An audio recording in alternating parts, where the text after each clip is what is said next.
Episode 32. Top 10 Toxic Facebook Friends.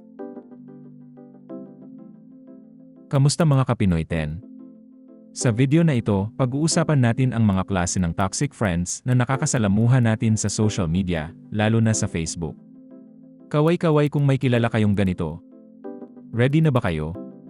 Tara, simulan na natin. 10. Si Mr. and Miss Perfect Life. Laging post ng kanilang ki-perfect na buhay. Breakfast in Paris, dinner in New York, pero ang totoo, sa bahay lang din naman kumakain. Parang walang problema sa buhay, di ba? Feeling blessed. Yung gusto-gusto niyang kainggitan mo sila. Dun yata sila nabubuhay. 9. Ang palaging galit. Lahat na lang ng post, puno ng galit at reklamo. Traffic na naman, ang init, nakakainis. Parang wala nang masayang araw sa kanila. Sana magka-happy pill na, please. Para naman marigaluhan natin ang malungkot nilang buhay, ano? 8. Ang certified stalker. Yung hindi nagpaparamdam sa totoong buhay pero laging unang nagla-like at nagko-comment sa mga post mo. Minsan, magugulat ka na lang kapag nakasalubong mo at mas updated pa pala sila sa buhay mo. Alam nila lahat ng activity mo sa Facebook. Nakakatakot, di ba? Parang may invisible AI na nakatutok sa iyo 24/7. 7. Si all caps all the time. Laging sumisigaw sa kanyang mga post, "Good morning, Elig kaibigan. Happy birthday." Para bang laging may megaphone kahit online. Kalma lang, friend. Nababasa namin yang mga paandar mo. Walang dapat magpanik. Rinig ka namin. 6. Ang pabida. Laging bida sa lahat ng bagay. Ako nga, naka 5 iron lang naman nung weekend. Kahit simpleng bagay, ginagawang malaking achievement. Pabida. Paandar. Pa-main character much. Hay. Nakaka-stressed yang ganyang ka-Facebook. Deserve nilang ma-unfollow. 5.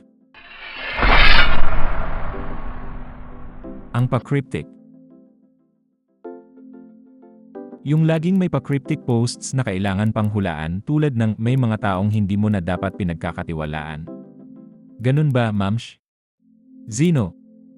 Anong nangyari? Spill the tea na, Bes. Bakit nang hihingi ng engagements? Guessing game ba to? Nagpapatama quotes. May papremyo ba? Saan ite-text ang sagot? 4. Ang tag ng tag. Lahat na lang ng post, itatag ka. Kasama ko si Yer, kahit hindi ka naman kasama sa picture. Kapag ganito, pwede bang i-unfriend na lang? Diyos ko. Hindi naman tayo nag-sign up para maging updated sa kung sino ang kasama nila, di ba? 3. Ang pa-victim. Laging may drama at laging biktima. Bakit ganito? Bakit ganyan? Pabayaan nyo na sila sa kanilang mundo ng kadramahan. The more na patulan mo yung post nila, mas manganganak pa yan ng drama. Kaya deadma na lang, sakyan para happy vibes na lang lagi. 2. Ang pa-fake news. Laging unang nagpo-post ng fake news at kung ano-anong conspiracy theories. Nakita nyo ba itong bagong virus? Totoo kaya ito? Mga bes, mag-research naman tayo bago mag-share. Think before you click. Anuve. At ang number 1. Ang parating na sa galaan. Laging naka-check-in sa iba't ibang lugar. Partying at Ravis Club. Chikahan at iisi sa myupsal at romantic kinemi. Pero ang totoo, baka nasa bahay lang yan at nagpe-pretend. Kinuha lang yung picture ng pagkain sa Google o sa Foodpanda. O baka lumang post niya yan na nagkaroon lang ng riron, sana all, di ba?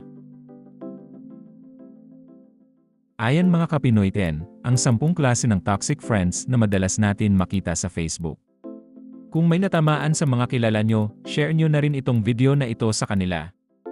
Hanggang sa susunod na kwentuhan, paalam at ingat sa pagbabrowse. Kung may topic kayong gustong i-content, paki-comment na lang po at pipilitin kong gawin yun. Malakas kayo sa akin.